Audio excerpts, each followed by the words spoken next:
திருவள்ளூர் மாவட்டத்துல ஒரு சிறுமிய 10 வயது சிறுமிய வடமாநிலத்தை பல பேர்த்துக்கு பிறந்த அந்த எச்சக்கர பரதேசி நாய் ஒருவன்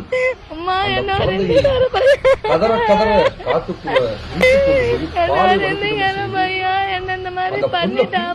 தமிழ் குழந்தை கத்தரான்னு சொல்லி அந்த வடமாநில தேடி அந்த குழந்தைய வாய் அடிச்சு வாயெல்லாம் ரத்தம் வர வைத்து அந்த குழந்தை உயிர் பிடித்த போதும் என்று தன்னுடைய தோழியும் காப்பாற்றி அந்த தெய்வம் கூட்டிட்டு வந்திருக்கு.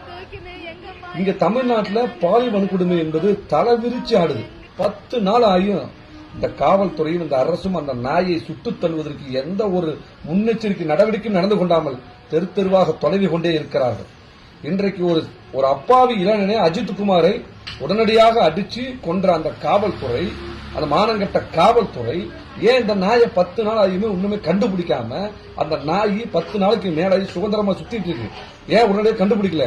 அந்த நாயை உடனடியாக கண்டுபிடிச்சு அவனை மரண தண்டனை விதித்து சுட்டுத் தள்ளவில்லை என்று சொன்னால் ஜனநாயக எழுச்சி கழகம் அந்த வடமாநிலத்துக்கு சரியான தக்க தண்டனையை நாங்கள் வழங்குவோம் என்று சொல்லி விரைவில் இந்த தமிழ்நாட்டில் இருக்கிற அனைத்து வடமாநிலத்த நாயும் இது போன்ற அக்குறுமுறையில் ஈடுபடுகிற நாயும் எங்கள் தாய் பெண்ணுகளை எங்கள் தமிழ் பெண்ணை கைவிக்கும் இந்த வடமாநிலத்த நாயை விரட்டி அடிப்போம். ஓட அடிச்சு விரைவில் இந்த தமிழ்நாட்டில் விட்டு விரட்டி அவர்களை துரத்தி அடிக்கல நாங்கள் மான தமிழர்கள்